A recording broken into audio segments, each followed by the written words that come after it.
Baik, selamat sore para netizen sekalian. Salam perubahan dari kami, Yayasan Peduli Pemulung Sejahtera. Pak Uba, kemarin kita sudah menepati janji kita kepada netizen untuk membawa Ibu Sonia ke DPRD Sumatera Utara pada tanggal 17 Mei yang lalu. Baik. Tapi ternyata tidak ada satu anggota dewan pun yang berada di sini. Iya. Akhirnya kita membawa Ibu Sonia dan beberapa orang yang lain untuk kembali ke kelurahan mempertanyakan proses administrasi kependudukan mereka yang saat ini sedang menggantung. Nah, bisa diceritakan Pak Uba, apa ini kendalanya nih kira-kira sesudah kita mencoba untuk mengadvokasi mereka? Baik, perlu kita jelaskan yang pertama, waktu kita bawa ke kantor DPRD Sumatera Utara, anggota DPRD pertama masuk pasca Lebaran, mereka tidak di kantor, mungkin mereka kunker.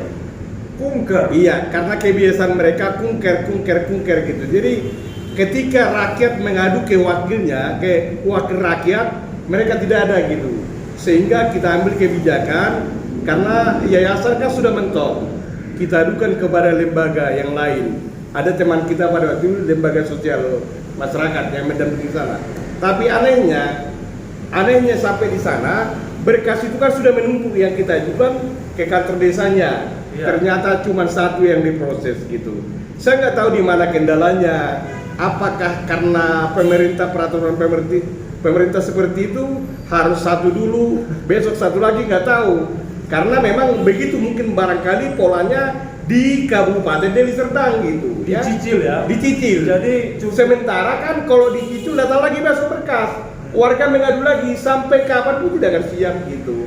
Karena selalu ada cicil gitu. Ya. Sementara kita lihat ya, program Nawacita yang digaungkan oleh Bapak Presiden Republik Indonesia Jokowi selalu mengatakan negara hadir ketika rakyat membutuhkan. Barangkali saudara-saudara saya ini sama seperti pernah saya sampaikan ke Kepala Dinas Provinsi, kalau memang mereka merasa tidak dilayani lagi di sini, pulangkan saja gitu ke negaranya kan gitu. Karena mereka bayangkanlah program Nawacita, negara hadirnya di mana gitu. Sementara program Nawacita ini sudah lama loh digaungkan gitu. Tapi hingga hari ini nawacitanya masih abu-abu gitu. negara hadir Pak Uba, Iya. tapi di TV. Di TV. Betul, di TV, di koran negara hadir. Iya. Nah, ini sangat memprihatinkan sebenarnya ya.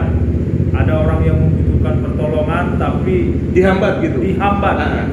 Kira-kira apa yang akan kita kerjakan selanjutnya ini Pak Uba? Makanya saya sudah pernah buat kita tulis berita di media sosial kita akan segera membuat diskusi atau doa keprihatinan nasional.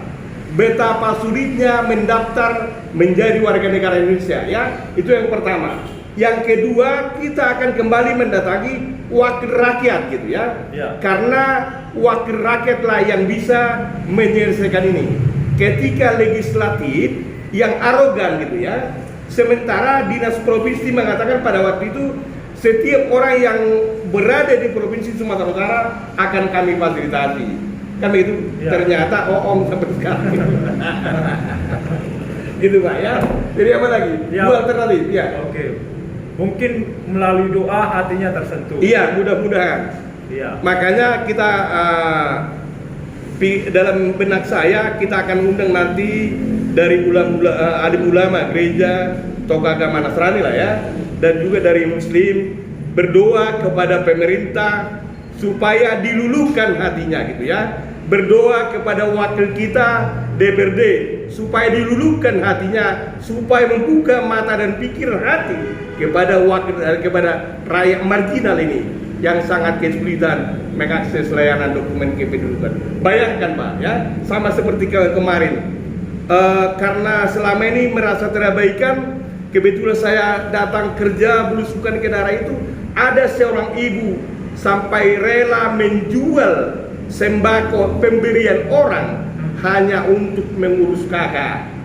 Kan begitu, saya bilang, kantongi saja uangmu ibu, biarlah saya tanggulangi. Begitu dia. Kan kasihan kan, sudah lama tinggal di situ, lahir pula di situ dia. Orang tuanya di situ. Beranak cucu lagi di situ, nggak ada kakak. Karena pihak pemerintah mungkin atau melalui oknum meminta 1.500.000 rupiah. Dari mana uangnya? Ya. Maka saya terancam kan begitu. Makanya kita akan minta nanti sekali lagi kita buatlah doa keprihatinan nasional. Gitu. Betapa sulitnya mendaftar jadi warga negara Indonesia. Saya siap gitu melakukan ya. Ya. Kita akan undang nanti tokoh-tokoh agama ya untuk melakukan hal ini supaya pemerintah luluh hatinya melihat perjuangan kita. Masih banyak lagi yang perlu kita rangkul. Kita tolong saudara-saudara kita begitu Pak. Ya. Oke? Ya. Dan saya yakin netizen pasti akan mendukung kita. Udah pastilah. Minimal Iya. men-share Nah. apa yang kita perbincangkan. Iya. Ya kan? Dan kemudian nanti untuk aksi di kantor DPRD Sumatera Utara, apa yang akan kita lakukan Pak di sana kira-kira? Kita bawa warga itu yang ditolak oleh pemerintah, Iya. kita bawa ke sana, kita bawa spanduk, kita bawa tokoh agama, kita berdoa di depan gedung itu ya. Mungkin ada teman-teman yang bisa memimpin doa keprihatinan nasional ya. Itu konteksnya. Doa keprihatinan nasional, betapa sulitnya mendaftar jadi warga negara Indonesia. Kita ada buktinya, bukan hoax ya. Kita tidak menjual puting dalam karung. Ini fakta yang ditolak kemarin. Karena LSM sudah melihat. Ya. LSM itu pun tidak menyelesaikan, hanya satu karena katanya saya menghargai abang, kan gitu kan?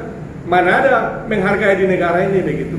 Mana ada undang-undang peraturan seperti itu? Oke. Iya, jadi kalau tanggal nggak perlu dikasih tahu. Kalau dikasih tahu nanti mereka nggak datang ke Nggak kantornya. datang, bungkar dia. Oke, baik. Ya, itulah perbincangan singkat kami. Yayasan Peduli Umum Sejahtera tetap dukung kami. Salam berkarya dalam Badai. Berkarya dalam badai gitu. Merdeka, Merdeka. Katanya. merdeka, Merdeka. Katanya. Katanya. Jangan sampai marah Bapak ini. Iya. Ini dia ya.